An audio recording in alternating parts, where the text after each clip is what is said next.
오늘은 두 분의 전문가와 함께하도록 하겠습니다. 정기석 한림대 성심병원 호흡기내과 교수 김민아 시사평론가 모셨습니다. 어서 오십시오. 예, 저희가 좀 길게 브리핑과 속보 전달을 해드렸습니다. 일단 오늘 확진자 수를 보니까 1,000명 아래로 떨어져서 일시적으로 감소를 하긴 했는데요, 교수님. 이걸 감소세라고 봐도 될까요? 어떻습니까? 아직까지는 감소세라고 보기는 어렵고요. 지금 보시다시피 1,000명 선에서 올랐다 내렸다 이렇게 하고 있습니다. 네. 늘 제가 말씀드리지만 지금 이렇게 발생하고 있는 숫자가 갑자기 줄어들기는 어렵습니다. 갑자기 줄어든다는 것은 한 400~500명대로 얼른 떨어지는 건데 그건 아마 지구상에서 공룡이 사라졌듯이 그렇게 떨어지는 그런 현상일 거라고 보고요. 왜냐하면 이 수도권에 가장 밀집한 서울을 중심으로 해서 아주 오랫동안 이 불이 지펴졌기 때문에 꺼지는데도 상당한 시간이 걸린다라는 것이고 제일 안타까운 것은 역시 위중증 환자가 증가하고 사망자 숫자가 이제 두 자리에서 계속 유지된다는 것이고요. 이것은 지금 어떤 조치를 취하더라도 앞으로 한 2주 동안은 이와 같은 현상은 지속될 수밖에 없다. 왜냐하면 위중증과 사망이라는 것은 이미 최소한 1주 아니면 2~3주 전에 발생한 환자들이 상황을 오늘 보고 있는 것이기 때문에 그렇다. 그렇게 말씀드립니다. 예, 알겠습니다. 그리고 영국발 변이 바이러스 걱정이 좀 큰데 이게 전파력이 1.7배 그러니까 70% 정도 된다고 하니까 아무튼 기존에 우리 알려져 있는 바이러스보다는 전파력이 세다는 점, 이 점이 이제 가장 많이 걱정인 것 같아요. 근데 이게 만약에 국내에 전반적으로 퍼져 있다거나 우세종이라고 하죠. 우세종으로 자리 잡게 되면 확산세가 더 커질 것이다. 이제 이런 전망들이 나오고 있는 것 같습니다. 그렇게 되면 지금 현재 우리 하고 있는 거리두기 자체가 좀 무력화되는 거 아닌가? 이제 이런 걱정이 있는 것 같아요.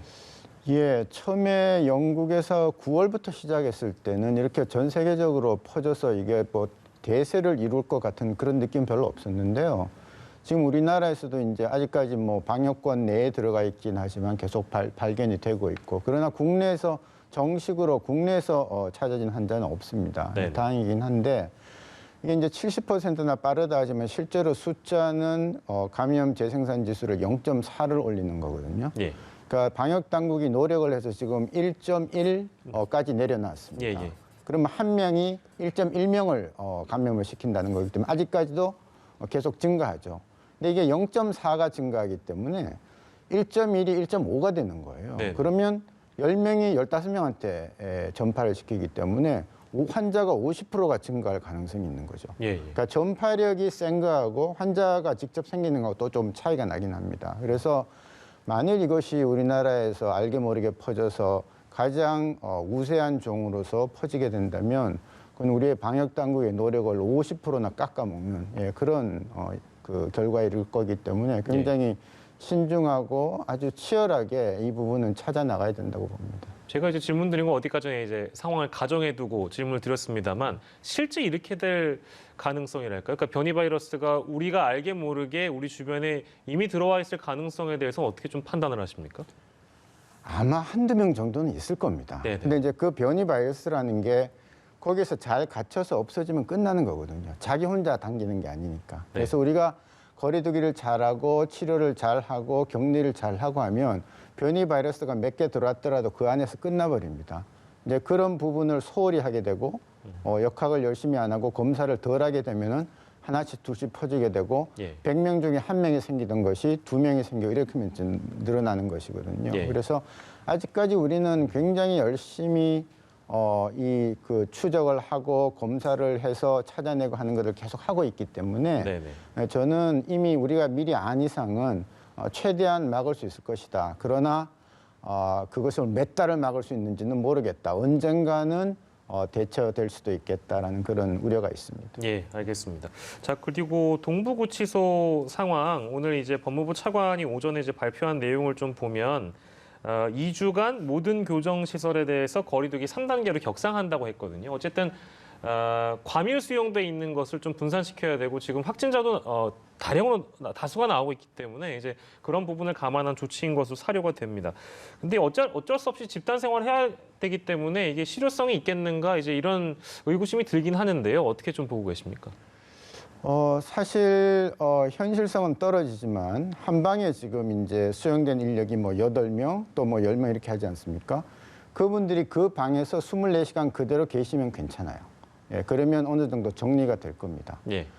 그러나 그 안에서 식사까지는 같이 한다 할지라도 다른 활동들이 있지 않겠습니까? 뭐 예. 최소한 검찰이나 법원에라도 왔다 갔다 하는 그런 바깥으로 나오는 상황에서 다른 사람들하고 섞이게 되면 수용자들이 섞이게 되면 거기서 이제 전파가 되는 거니까요. 예.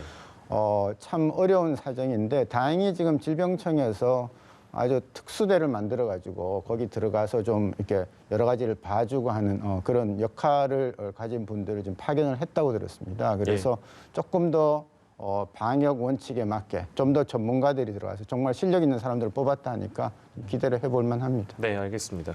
마찬가지로 기대를 해보고 지금 저희 시간 전에 126명이 추가로 확진이 됐습니다. 4차 전수 검사를 통해서 나온 이제 수치인데 누적이 900명이 넘습니다. 이렇다 보니까 연일 뭐 조간에 이제 그런 비판이 등장합니다만 법무부의 방역 관리 결국에는 문제였다라는 지적이 연일 이어지고 있는 것 같습니다. 어떻게 보시는지요?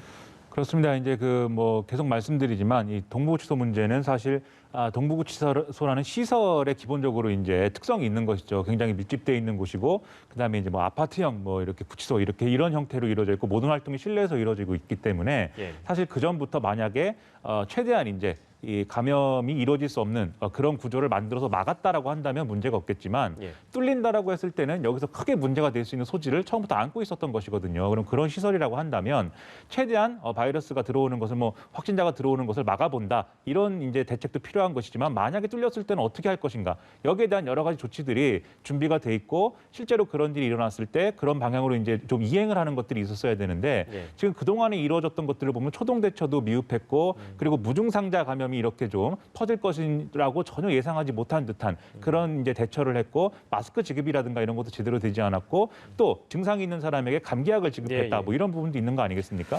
이건 그냥 일상적인 대응을 한 것이기 때문에 코로나19라는 특별한 상황에 맞춘 그런 시나리오들이 아니었던 거거든요. 그래서 이미 지역사회 감염이 크게 이제 확산되어 있는 상황에서 그런 대체가 아무것도 되지 않았다는 것은 결국은 이 교정의 총책임을 지고 있는 법무부의 실책이다 이렇게 볼 수밖에 없는 것이고요. 나아가서는 법무부뿐만 아니라 사실은 방역 당국에서도 뭐 당연히 이제 법무부에서부터 이것들을 뭐 준비하고 정리하는 게 필요했지만 구치소라는 이런 조직의 형태가 사실 해외에서도 교도소라든지 이런 데서 문제가 된 사례가 이미 있는 거 아니겠습니까? 네네. 그런 점에서 사실 방역 당국도 좀 선제적으로 또 법무부나 이렇게 좀 소통을 강화해서 대응을 할 수 있도록 해줬으면은 좀 더 좋았을 것 같은데 뭐 가만히 있지는 않았겠죠 방역 당국이 물론. 하지만 그런 노력들이 여러 가지로 미흡한 상황들이 좀 겹쳐져서 이런 상황이 이르게 된 것이 아닌가 생각을 하고요.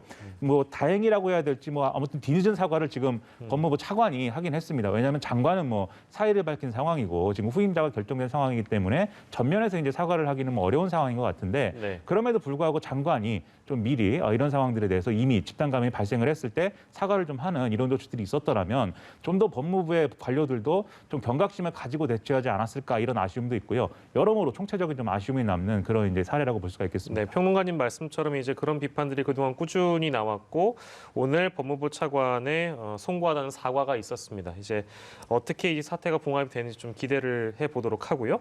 울산 사례를 저희가 좀 짚어보도록 하겠습니다. 인터콥이라는 전문 국제 선교단 이 부분인데 이 부분은 지난번에도 한번 문제가 돼서 저희가 다룬 바 있습니다. 근데 지역 내 확진자가 54명까지 늘어서 아직까지 여기 최초 감염원이 파악이 안 된 상황이라면서요. 그렇습니다. 지금 이제 이 인터콥이라는 조직은 지금 말씀하신 대로 뭐 선교 관련해서 여러 가지 활동을 하는 이제 종교 조직인 것인데 이 선교 캠프를 이제 좀 열어서 거기서 이제 좀 학생들하고 교류한 이런 활동들을 한 것으로 보입니다. 그런데 이미 11월 말에 지금 말씀하신 대로 상주에서 이 관련된 이런 조직이 있는 기관에서 이제 이 집단 감염이 발생한 상황들이 있었는데 이번에 울산에서 발생한 사례는 일단 처음에 확진된 것은 이제 선교 캠프에 이제 참여했던 초등학생인 것으로 보이는데 이 복통이 있어서 병원에 갔다가 거기서 이제 진단이 나왔고 그래서 확진이 나왔고 그다음에 이제 가족들을 확인해 보니까 이제 마찬가지로 확진이었다 이 사례거든요. 그럼 이 초등학생은 그럼 어디서 이렇게 좀 감염이 된 거냐 이런 조사들이 지금 이제 미비한 것인데 왜냐하면 이 인터콥이라는 이 종교 단체도 사실 여러 가지 종교 단체끼리의 어떤 논란에 좀 휩싸여 있는 그런 조직이다 보니까 여기에 좀 가담하고 있는 이런 분들이 자기가 이런 활동을 했다는 것을 또 적극적으로 밝히지 않고 있는 이런 상황들이 좀 이어지고 있다는 얘기가 있습니다. 그러다 보니까 아무래도 이 상주에 있었던 그 집단 감염 사례와 연관이 있으리라고 추정은 할 수도 있겠지만 그게 확실히 지금 밝혀지지 않는 상황이기 때문에 예. 그게 밝혀져야 사실은 또 역학조사를 빨리빨리 해서 따라갈 수 있을 것인데 예. 좀 이것도 상당히 우려가 되고 있습니다. 네, 이제 이런 사례들이 적잖이 그동안 많이 있어 왔는데 요즘에 이제 다루고 있는 가장 큰 사례는 이제 교정시설 그리고 요양병원 이제 이런 큰 집단 감염 사례들만 다루다 보니까 오늘 이 울산 사례를 저희가 다시 한번 다뤄보고 싶어서 가지고 왔고요. 그리고 방금 언급해드린 요양병원 그리고 요양시설 이런 데 확진자 쏟아지는 것도 문제입니다만 사망자가 나오는 것에 대해서 동일 집단 격리, 우리가 코호트 격리라고 부르는데 이 코호트 격리 자체가 문제다. 그런 지적이 있습니다. 이 지적을 어떻게 좀 보시는지 교수님? 그 부분을 지적하는 상당히 타당한 것이고요. 저도 이 처음에 우리 국민들 대다수가 몰랐던 그 동일 집단 격리, 네네. 특히 코호트 격리라는 아주 전문적인 그 의학의 역학 용어를 쓸 때 제가 많이 놀랐습니다. 아니, 국민들이 수준이 이렇게 많이 올라갔겠구나 하는데 이 동일 집단이란 거는 말 그대로 동일 집단이지 같은 요양원에 있다고 동일 집단이 아닙니다. 그래서 그 요양원을 들어가서 보면요. 환자 그룹이 있고 밀접 접촉자가 있고요. 일반 접촉자가 있습니다. 그렇습니다. 예. 근데 그거를 제대로 분리를 하고 그다음에 동선을 다 파악을 하고 건물별로 그러니까 건물이 한 건물이더라도 이 공간이 좀 다르지 않겠습니까? 네. 그걸로 다 분리를 해서 정리를 해줘야 그게 각각의 동일 그룹이지 하나를 다 해가지고 이제 동일 집단이라고 이렇게 분류를 해놓으니까 안 걸려도 될 사람들이 자꾸 병으로 넘어가게 되는 거죠. 그러니까 기다리면 기다릴수록 계속 환자가 늘어날 수밖에 없는 구조예요. 네. 그러면 동일 집단 격리라기보다도 그냥 동일하게 집단을 동일하게 만든 다음에 그냥 내버려 두는 거죠. 사회로부터 격리시키는 것이기 때문에 예, 어떻게 보면 상당히 좀 슬픈 일이 되는 것입니다. 그래서 이제 질병청에서도 들어가서 보면 참 많이 답답해합니다. 왜냐하면 그런 시설에 감염 전문가가 있을 수도 없고 또 그렇게 복잡한 일을 해본 경험이 없잖아요. 그래서 이제 지도를 하려고 들어가고 아까 말씀드린 이제 특공대가 만들어져 가지고 들어가서 한다는데 뭐 역시 인력이 얼마 안 되니까 언제 그런 시설에 다 들어가서 지도를 하겠습니까? 그러니까 이제 특별히 들어가서 좀 하게 되면 이제 그 노하우를 서로 공유하면서 다음부터는 동일 집단 격리를 할지라도 그룹을 나눠 가지고 안 걸릴 사람들은 빨리 빼줘야 그 사람들한테까지 미치는 위험을 줄일 수가 있는 것이죠. 예. 결국에는 이제 분리를 시키는 방법밖에 없는 것인데 전원 문제나 이송 문제는 그 병원 시설이 또 부족하다 보니까 병상이 부족하다 보니까 그것이 또 뒷받침이 돼야 되는 문제가 남아 있겠네요. 그렇다면. 예, 이게 참 그 우리나라의 요양병원 시설 문제는 참 숙제인데 그걸 못 풀고 있다가 이번에 크게 당하는 것이거든요. 그래서 어떤 그 지역에 어떤 거점 병원을 만들고 거기에 환자들을 따로 수용하던 접촉자들을 따로 수용하던 식으로 분리를 해줘야 됩니다. 분리를 해주고 치료를 해줘야 되는 것이고요. 지금 그렇기 때문에 요양병원에서 이 코로나19뿐만 아니라 이것 때문에 정신이 없는 사이에 요양병원에서 일반 환자의 사망률이 늘고 있다는 거 아닙니까? 그래서 어저께 아마 한 군데는 들어가서 이제 조치를 해준 것 같은데요. 더 많은 요양병원이 혜택을 받을 수 있도록 정부에서 나서서 이와 같이 정리하는 작업들을 좀 해줄 필요가 있다 그렇게 봅니다. 예, 현재까지 그 격리 사례가 17곳 정도 되기 때문에 아무튼 굉장히 심각한 상황이라서 요양병원, 요양시설 사례 저희가 짚어봤고요. 마지막 질문이 될 것 같습니다. 오늘 시간에요. 해돋이 관광, 해넘이 관광. 좀 자제해달라는 말씀을 많이 드리긴 했습니다만 많이 보도가 됐습니다. 예를 들면 열차 매진 사례, 숙박시설도 역시 남는 방이 없다. 뭐 이제 이런 기사 많이 보셨을 텐데요. 아무튼 이런 상황이기 때문에 이 해돋이 이 명소를 다녀오신 분들 혹은 해돋이 관광을 매개로 전국적으로 또 감염이 퍼지진 않을까 이런 우려가 당연히 들 수밖에 없는 상황인 것 같습니다. 그렇습니다. 사실 뭐 해는 매일 뭐 뜨고 지는 것인데 특히 이제 새해다 보니까 이제 그것을 또 보면서 한 해 좀 의지를 다지고 뭐 이런 것들을 이제 많이들 하시니까 이제 이번에도 이제 올해도 그렇게 하고 싶은 건데 지금 뭐 정세균 국무총리가 이 매진된 이런 그 화면을 따로 이제 캡처해서 이제 자기 이제 SNS에 올리는 등을 하면서 좀 자제해달라고 얘기하고 있는 상황 아니겠습니까? 이게 아무래도 매진이 됐다고는 하지만 이 기차가 지금 이제 사회적 거리두기에 따라서 이제 50%만 아마 예약을 받고 있을 것이기 때문에 그 매진된 인원이 다 이제 뭐 이 해돋이를 보러 간다 이런 것은 아니겠습니다. 다만 거긴 뭐 해돋이뿐만 아니라 귀향하는 인원들도 있고 할 텐데 다만 이제 어쨌든 간에 여전히 이제 일부 숙박시설이나 지금 뭐 해안이나 이런 데가 다 폐쇄되긴 했습니다만 일부 숙박시설이나 이런 데서는 이 숙박시설에 묵으면서 이제 해돋이를 볼 수 있다. 이런 것으로 선전도 하고 있고 뭐 이런 상황이거든요. 그래서 그런 것들은 이제 자제를 해야 되겠고 그리고 이런 좀 아쉬운 분들을 위해서 일부 지자체나 또 기관에서는 유튜브나 이런 걸 통해서 해돋이를 뭐 생중계를 한다는 얘기도 있으니까 그런 걸 찾아보면서 화면으로 어쨌든 올해는 그렇게 좀 새해를 맞이하는 것도 필요하지 않을까 그런 생각이 좀 듭니다. 네, 올해는 좀 집에서 즐겨 주십사 하는 부탁을 저희도 마찬가지로 드리겠습니다.